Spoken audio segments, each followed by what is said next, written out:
面上唯一一个经过。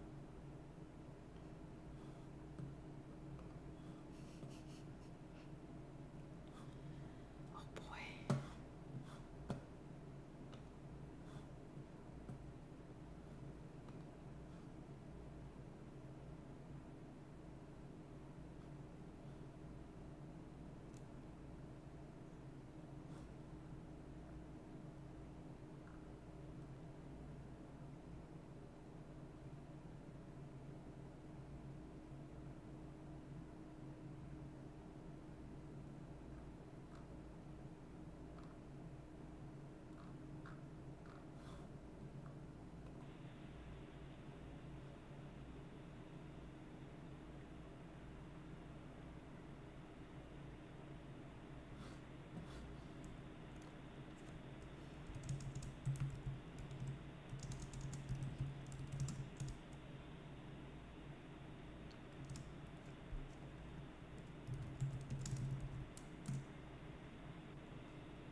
welcome back to another episode of Pollys Introduction to Computer Networks.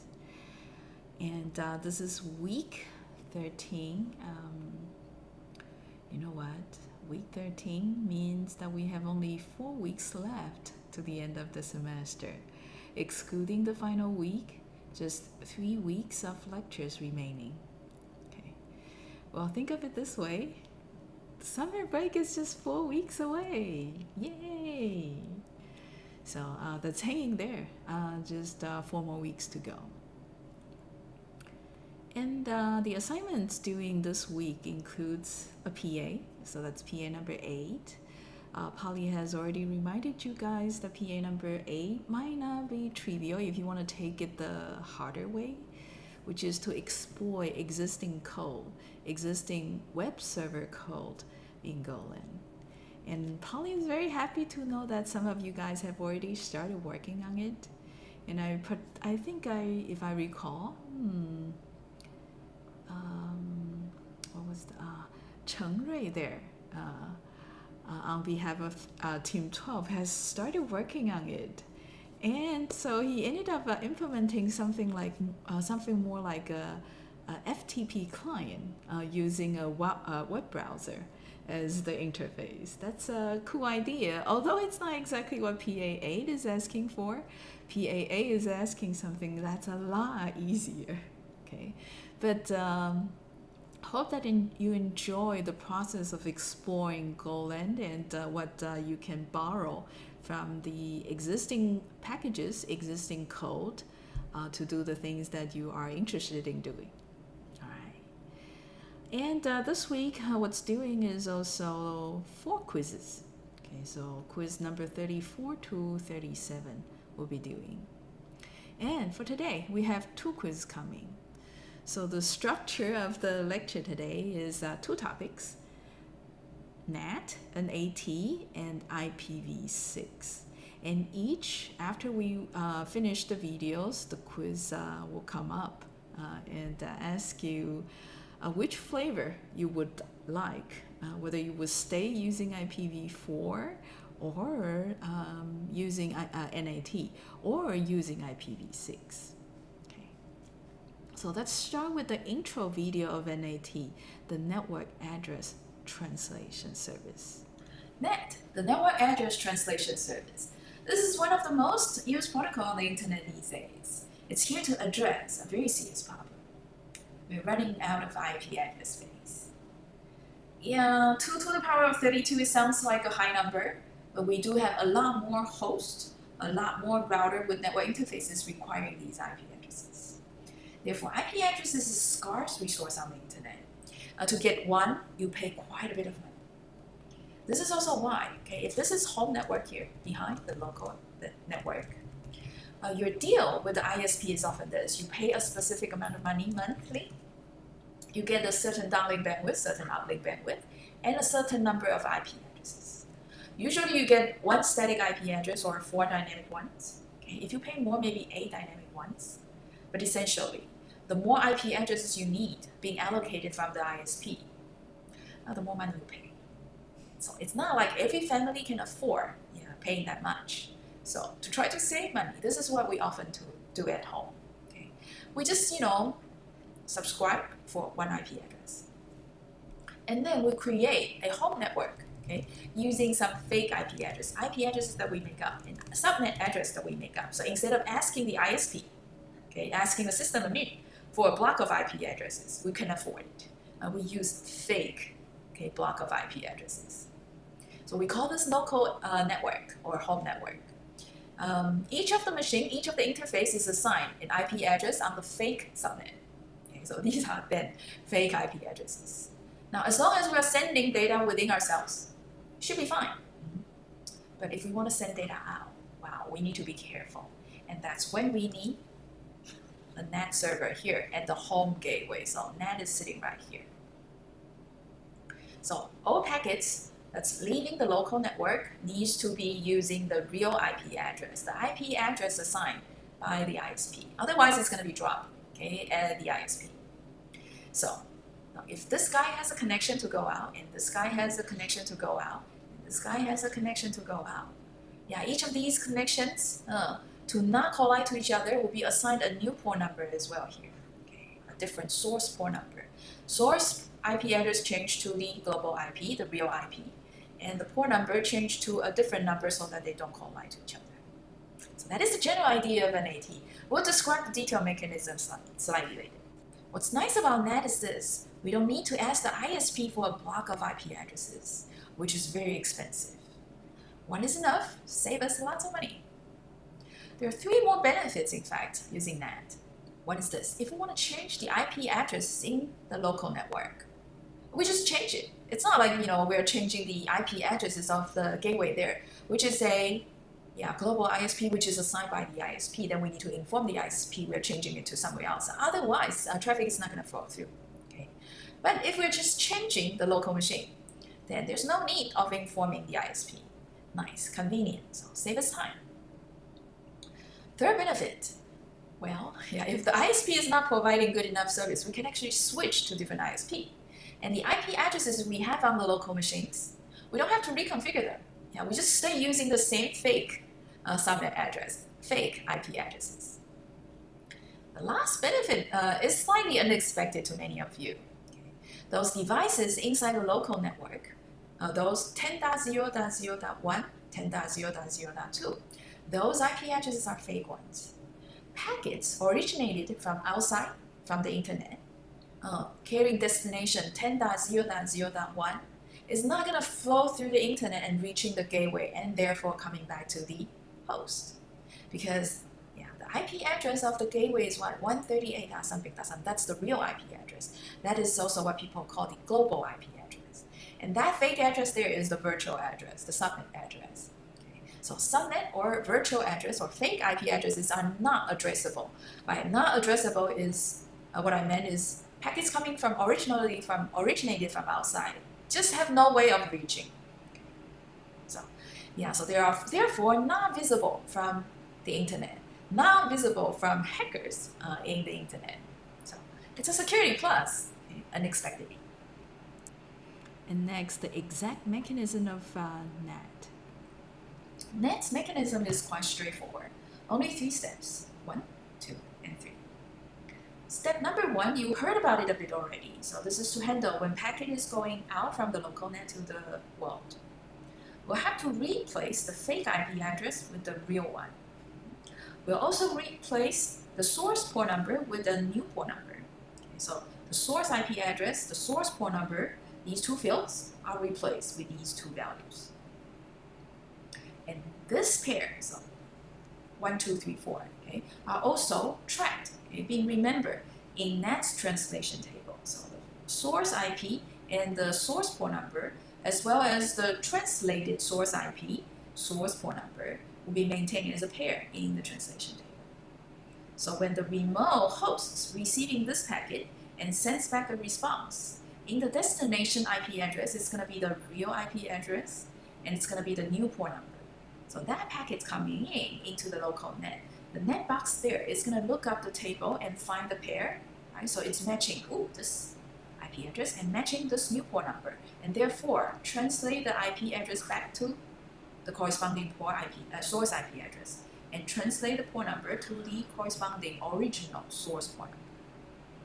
And therefore, you see the destination fields is going to be replaced by the original IP and the original port number. And that packet then will travel the local network and reaching the destination.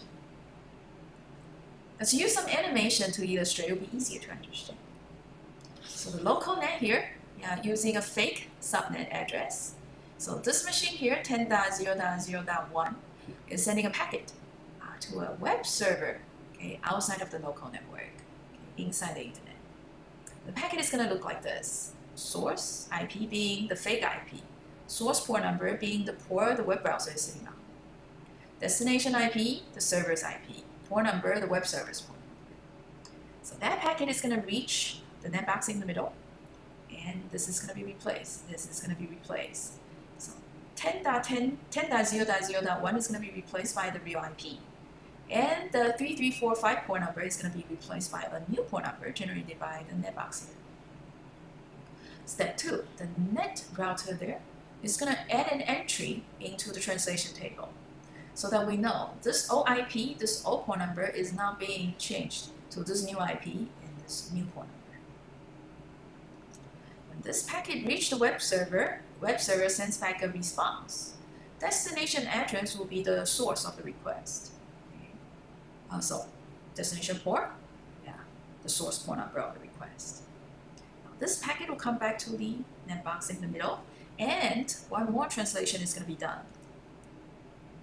So this time, the process exactly is this. Let's look at the destination port number, and then go to the table.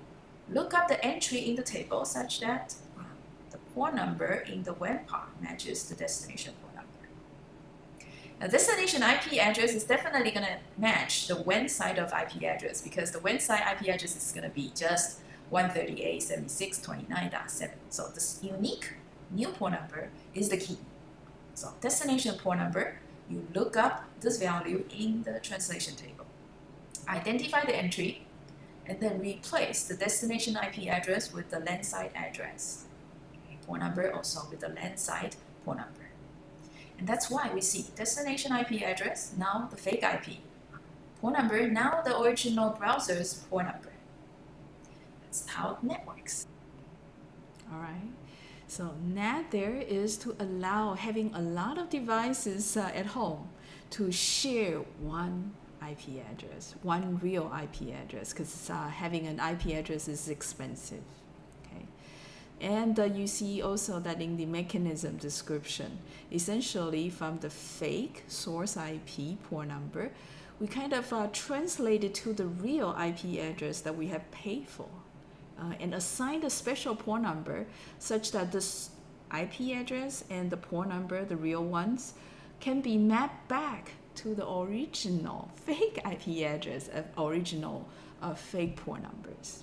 Okay, so the mechanism you see that is also quite straightforward. All that NAT box did is to maintain a table, okay, and translate the source IP address as packets are going out, and translate the destination IP address as the packets are coming back.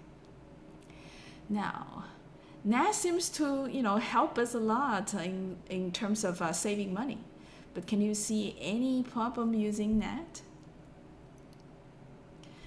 The next video is to share a little bit more what's known being the disadvantages of using NAT. Last are the drawbacks of NAT. Point number one, port number, pretty short, 16 bits only. That is also saying we could have only up to 60,000 simultaneous connections. If the local network there is for home use, this is plenty. But if the local network there is for enterprise use, if a company is there trying to save money and subscribing to only one real IP address, having lots of employees, lots of machines inside, chances high the packets going for one flow might be mistaken, okay, with the other flows. Point number two. NAT is controversial. In the previous slides, you might see the authors of the textbook referring to these NAT devices as NAT routers. The routers are what? These devices in the core of the internet. Now, routers implement only 3 layers of protocol: physical, link layer, and network layer. So routers are also called the layer 3 protocols. Now, layer 3 protocol is supposedly only accessing layer 3 packet header. Layer 2 protocol accessing layer 2 packet header. NAT, if you think about the mechanism again, it's what? Replacing the IP address fields in the packet header.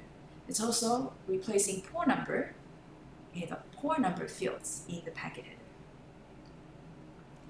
IP address, that is a field in the, I know, layer 3 packet header. We learned about the IP packet format already.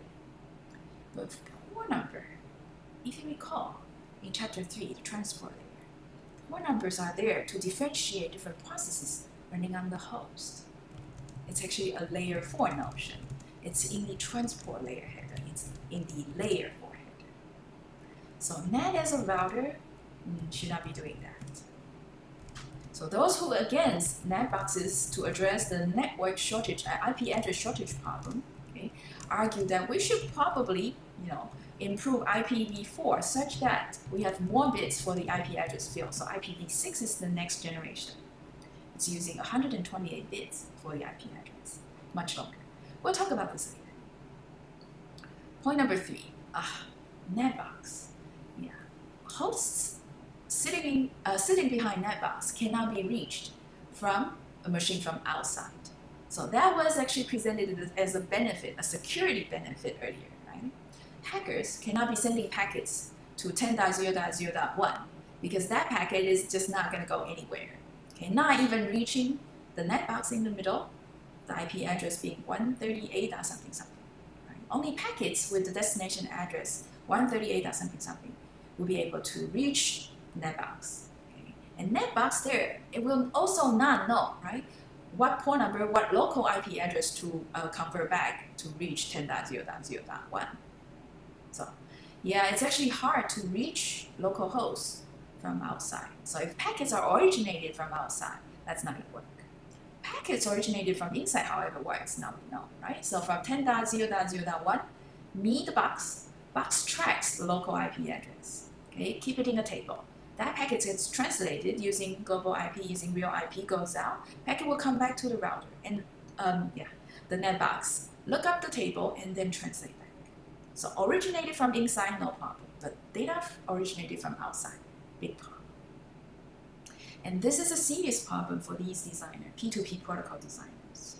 In P2P protocol, a lot of time we try to establish connections between one user's host to another user's host. You and me being hosts, we are, chances high, sitting behind the netbox, sitting behind the net router.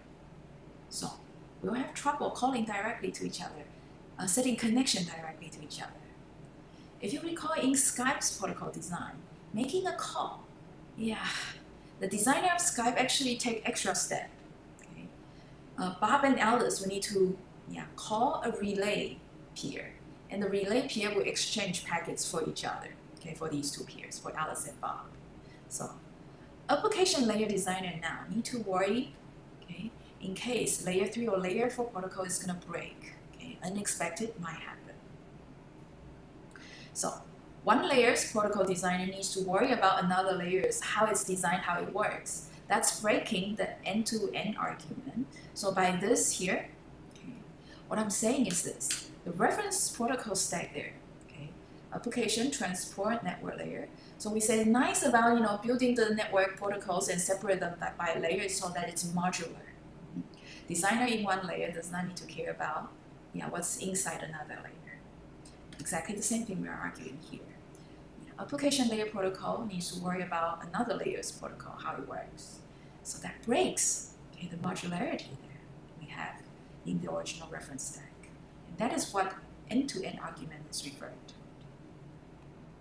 Alright, so NAT is controversial, and NAT might break this end-to-end argument. Okay, so the first disadvantage is obvious, right? Because the port number has also a certain number of bits and limiting the number of port numbers you have.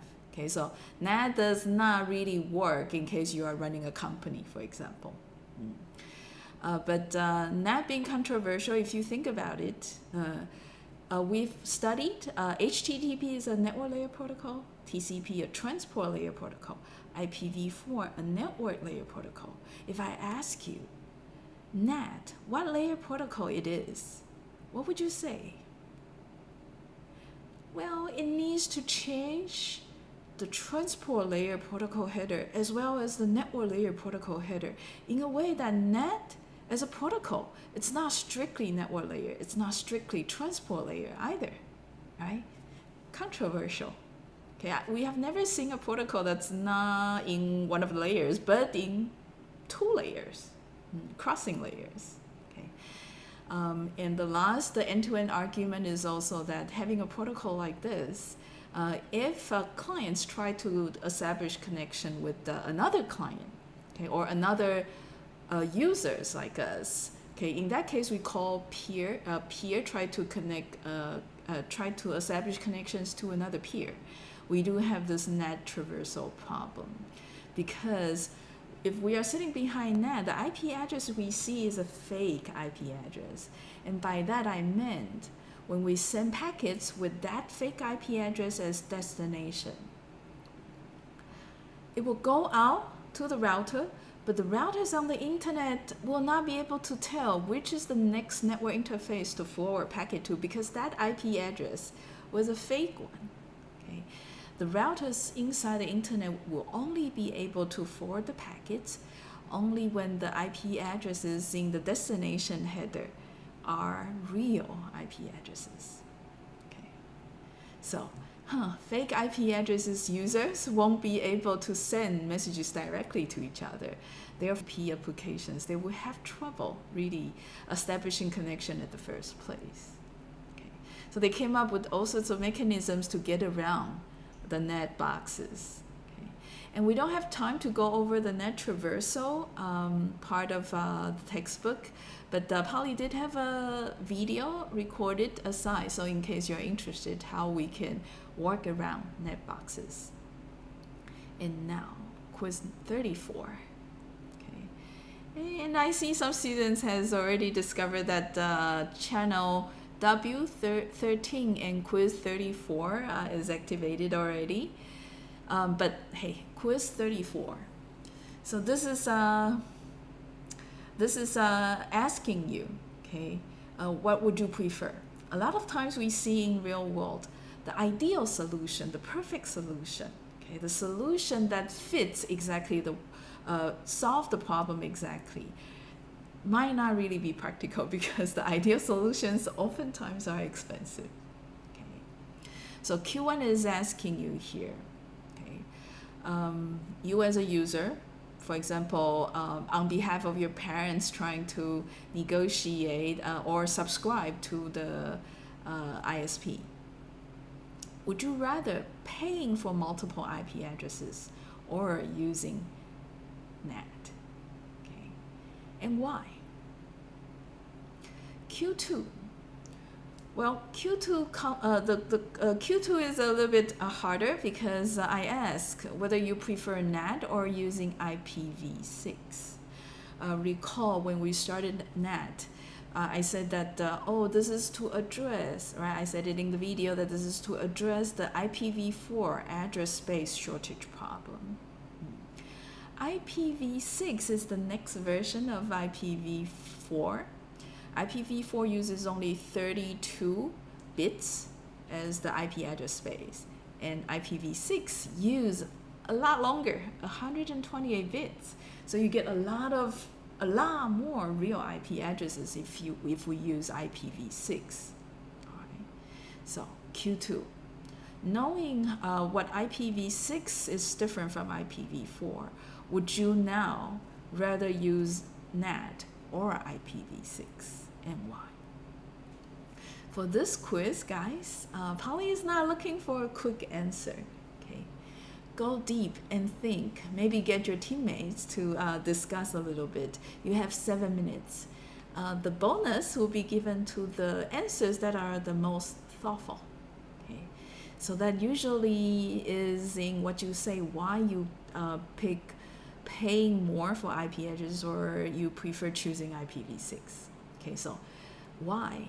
Give me a convincing reason or a unique reason. All right, so let's go to the Slack workspace, channel W13, quiz 34.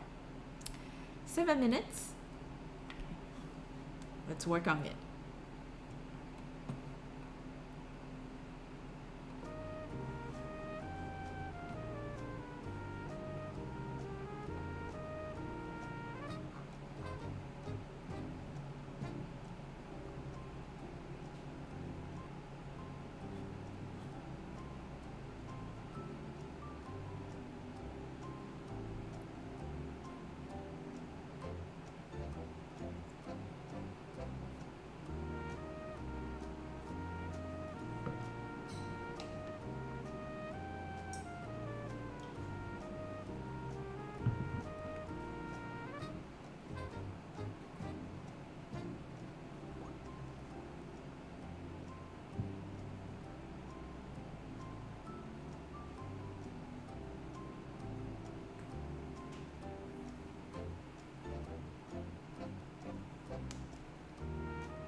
等都已经过时了，千万不要。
All right. Okay, I finally see one team, Team 15, brave enough, 关于, to say something. Animations. well, when I was younger, hey, every young ones, hey, everyone likes animations. Okay. Whether it's Japanese animations or generally all kinds of animations, that might be a little bit different. All right. So why don't we come back to the lecture and come back to the quiz. All right, so let's see what Guan Yu had here. So Guan Yu is saying for Q1, he would choose NAT. For a household, there's almost no advantage using NAT, no disadvantage using NAT. Well, they just, and NAT can serve their needs. How to design is a problem for engineer, not users. Okay, interesting. So Guan Yu is saying that, hey, speaking strictly from a user's point of view, okay, from a consumer's point of view, right? We always go after cost price ratio. So if I pay this amount of money and I get to allow many of my devices to go online, then why pay more? Okay, so that's the perspective of Team 15. Okay, interesting. That's very convincing, speaking from a consumer's point of view. But what about quality? What about quality? Now for home use, I think this is quite reasonable, right? But we'll see. We'll see. Maybe you have different, other teams might choose differently and argue differently. Q2, let's see. Team 15 prefer IPv6. Alright, IPv6 may need more time for routing and forwarding due to longer bits. Yeah, because having more bits, definitely forwarding will be harder, and definitely routing much harder. Yeah, because the number of nodes in the network, much bigger. Okay, you know what? Next week we'll start talking about the routing algorithms. You will see that the computation time, okay, or the convergence time to get the routes are very easy, growing with the number of nodes there are, which is growing with the number of IP addresses there are. So, but technology rapidly advances, so this might not be a problem. Thus, there are no disadvantage for user, but benefit for engineers. Very interesting argument. Okay, so Guan Yu is saying that, hey, as a consumer using NAT versus IPv6, I see no difference. Okay, and I'm paying probably the same amount of money. Okay, then the choice depends on, well, what will be better if we are designers or engineers. And obviously IPv6, according to Guan Yu Team 15, will be better because it's a cleaner solution, so that we don't have to install NAT, such a thing, at the home gateway, right? And I guess you heard also in the last video the disadvantage of using NAT. So if we are using P2P applications, and we don't have to install anything to allow NAT traversal. Okay, good. So let's see, Team 5, Wei Xiang. Oh, okay, so the argument is a little bit different in case, so I guess Wei Xiang is rich. So in case money is not a problem, I will pay for multiple IP addresses since maybe NAT can enable us to contact with the internet, but there be some special cases where complicated costs and you might have faults, okay, running NAT. I guess Wei Xiang is going with the, for example, P2P. And I think here, because NAT will be changing the header of every packet going out and coming in, right? Yeah, that is something. That is going to take time. And this is being done for every packet. Now, in case you're downloading big files that's coming in lots of packets, or if we are doing video streaming, okay, that's also a lot of packets.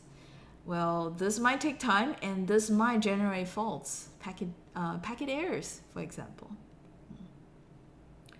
Yeah, so it might generate packet drops or bit errors. All right, so that's a good point. Interesting. Q2, Team 5 chooses IPv6. This will allow more connections, individual IP addresses, and each device respectively. Also, there's no need to modify across layers. Yeah, okay. So we don't have the netbox there doing processing all the time, right? Yeah, so very good, Wei Xiang. Yeah, so Wei Xiang was saying, hey, having a netbox there, keep changing header, okay, packet header, both the network layer and the transport layer header. That's gonna cause us something, right? And Guan Yu was saying also for IPv6, it doesn't hurt. It doesn't hurt for the users. But from an engineer's point of view, it'd be better to use IPv6.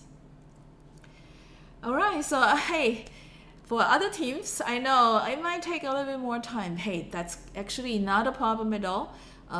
Keep thinking and talking. Oh, I see Team 7 popping. Oh, okay. So why don't we go through Team 7's answer and then we come back to talk about IPv6, all right? So we would choose NAT first. Conserve IP address space, definitely.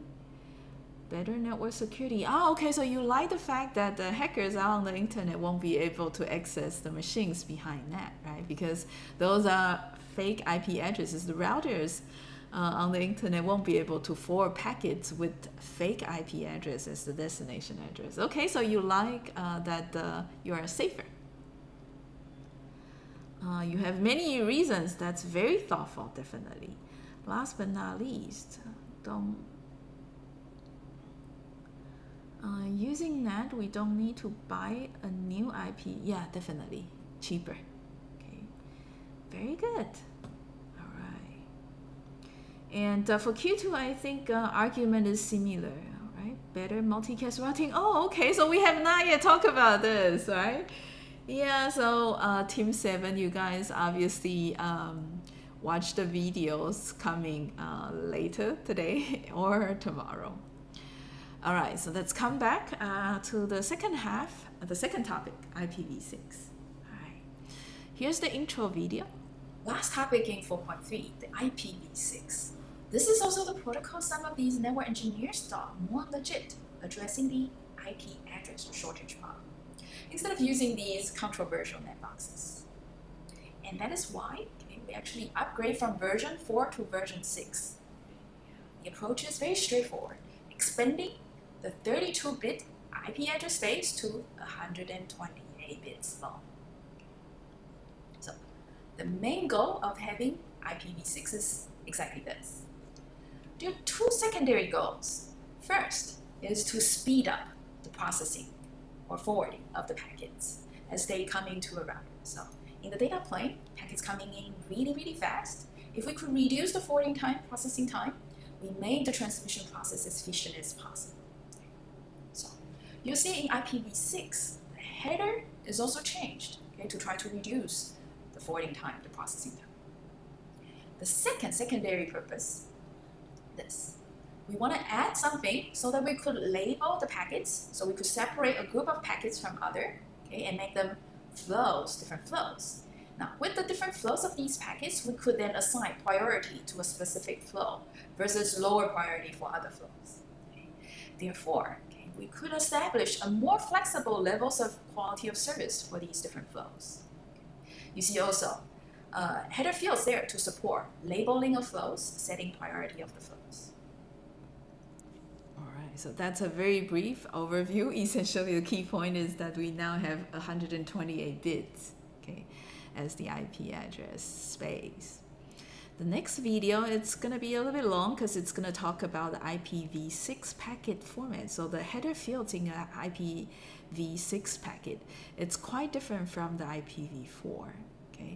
The header is still going to be big because, hey, the IP address is by itself is already 128 bits long. So the header is still big, but the number of different fields we see there, much less, much fewer. All right, and this is going to be an important video. I know that you guys all had a good discussion. That's great. That's what Polly was looking for when you guys are working on a quiz.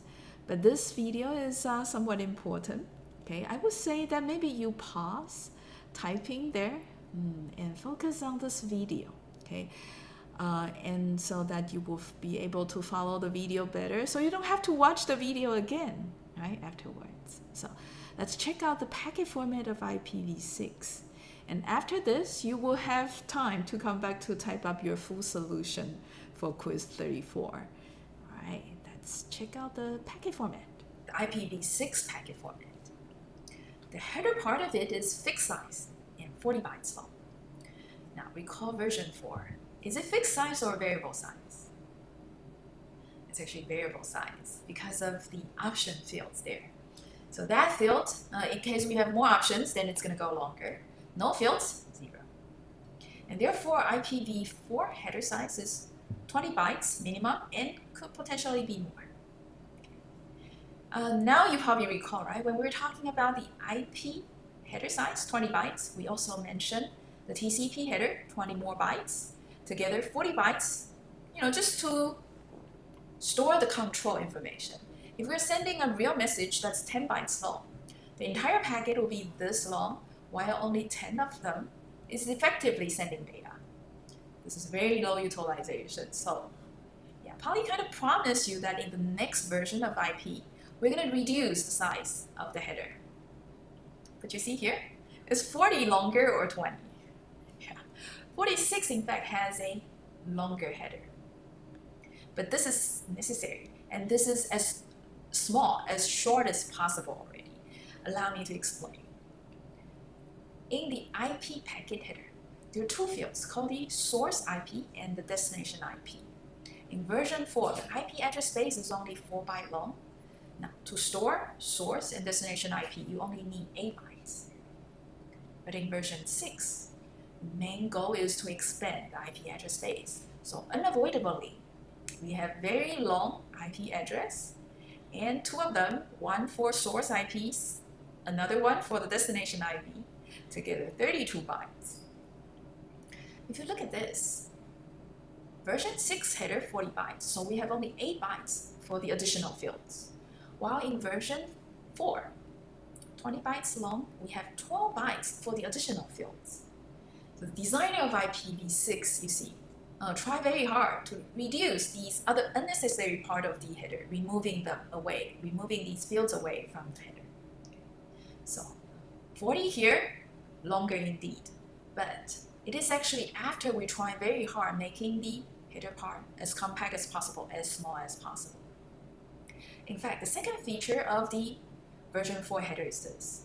To recall, in the fragmentation and reassembly function of IPv6, we have these 3 fields in a row: ID, fragmentation flag, and offset.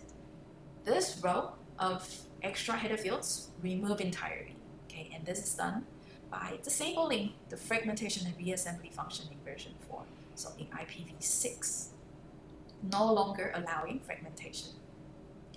And this is why we see version 4 header, although longer, it looks really clean and compact.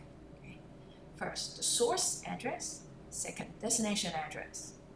And the rest is only just 6 more. 1, 2, 3, 4, 5, 6. First, here is the payload links. If you recall in version 4, we do have what? The header links and the entire packet links. Because the header size can vary. And the packet size, because the data size can also be different, so we need 2 links. Here now, having a fixed packet header size, we need just the payload part, okay, the payload links to indicate the size of the data down here. Hop limit, this is just the TTL field, okay, just like in IPv4. Next header, it looks odd, we've never seen this before, but this is really the upper layer field in version 4.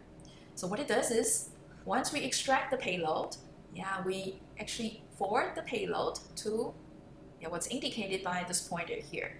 And so further processing will be done using this handler on the payload. The version field. We also have this in version 4. So the only difference is that this value will always be 6 in version 6. Priority and flow label. These two are new. So flow label here is to allowing us to group a specific set of packets together.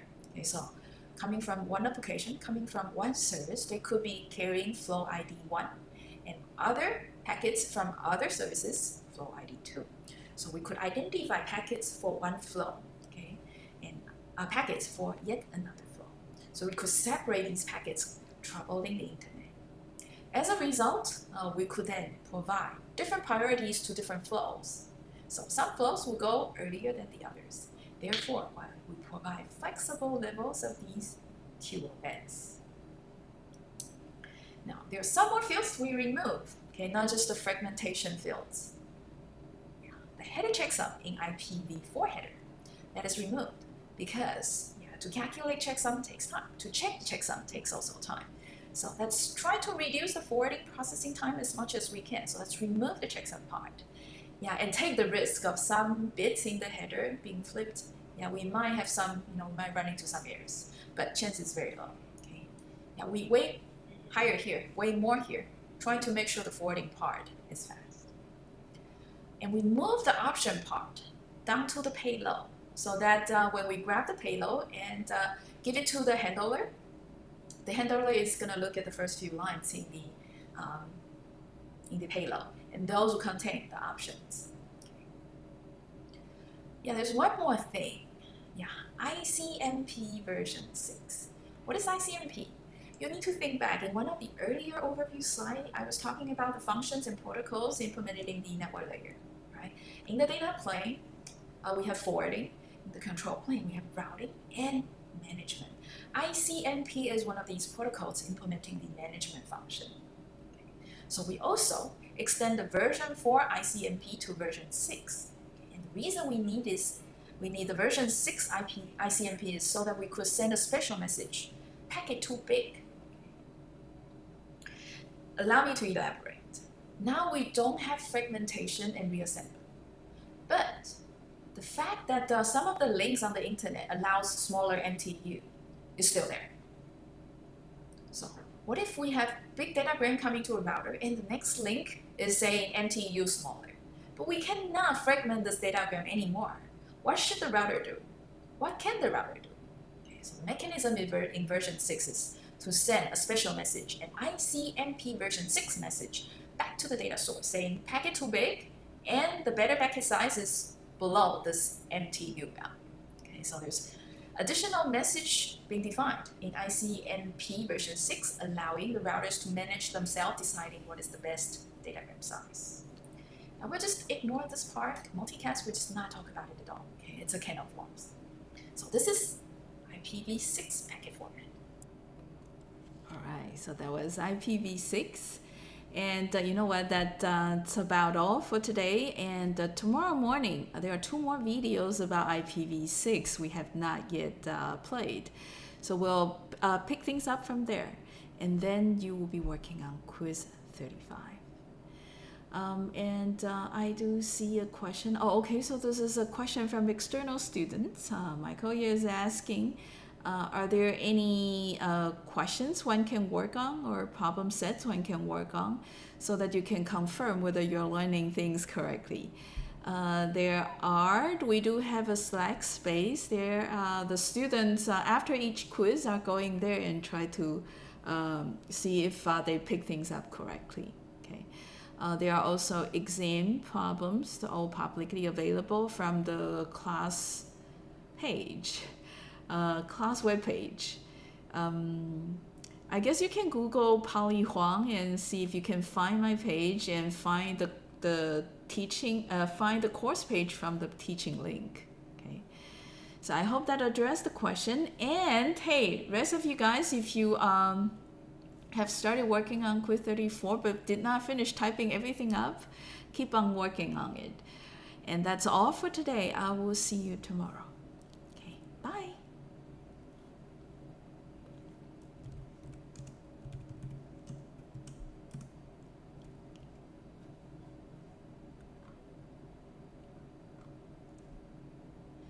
And in the meantime, Polly will just go here and check out the rest of the team's solutions. All right, bye, bye, 冠宇 team. Yeah, bye, 伟翔、雨杰、科科、嘉宏、学汉、幼宇、泽伟 and Catfish. Bye, Xiang.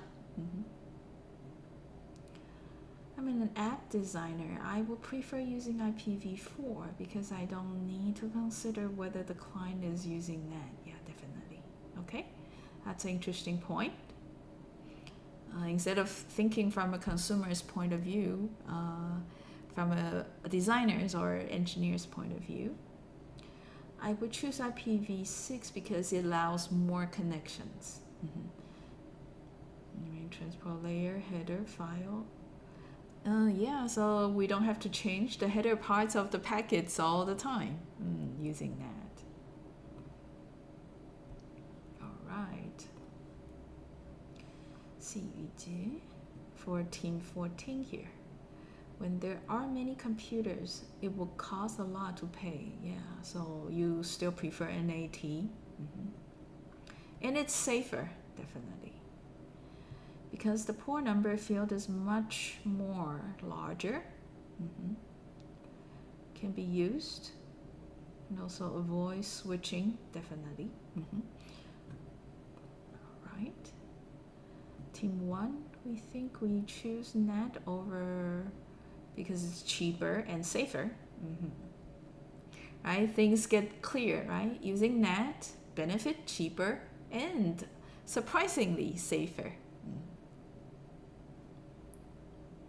And yeah, you picked it up. Yeah, there's a slide talking about the advantages of using NAT, isn't it? Okay, that's very good, Sean.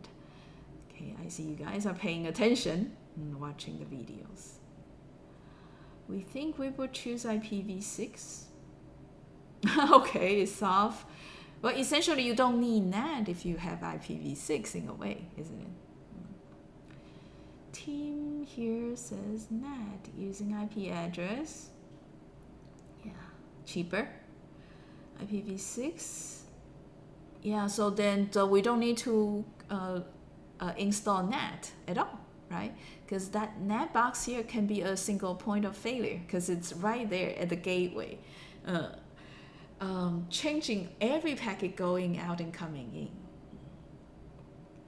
Right? We've been trying to design internet such that there's no single point of failure. Remember CDN for video applications. Remember DNS, it's a distributed database. Yeah, for critical services, we try to make it distributed. Right now, they're sitting at the gateway. That's a critical point, in fact. And we are changing every packet going through the critical point. Ouch. Not very good, isn't it? Good point. Prefer using NAT? Yeah, pay less, better. IPv6 still need to pay. Yeah, oh, good, very good point. Is arguing to not use IPv6. Wonderful. Yeah, because we do have more IP addresses, but each still cost us money. Very good. Dare to say things different from the others.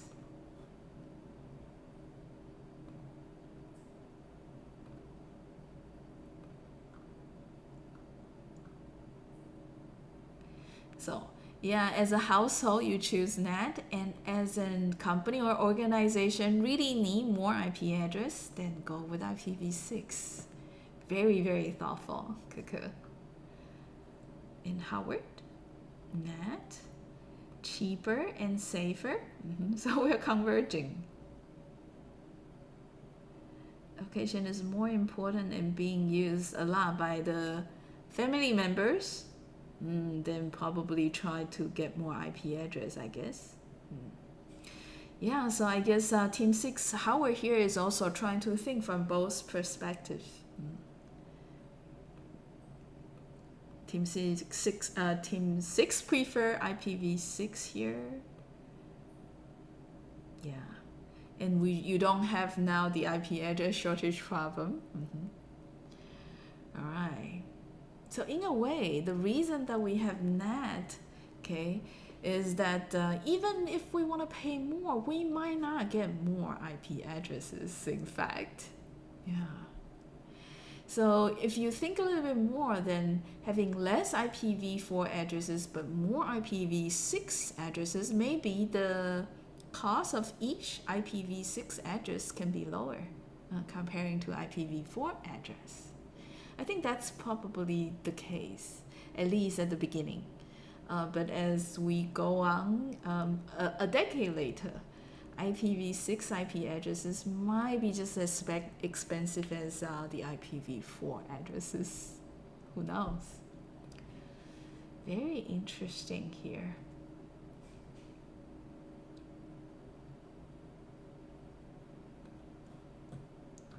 Okay, good. So yeah, so Polly is gonna end the stream now, and definitely I'll see you tomorrow.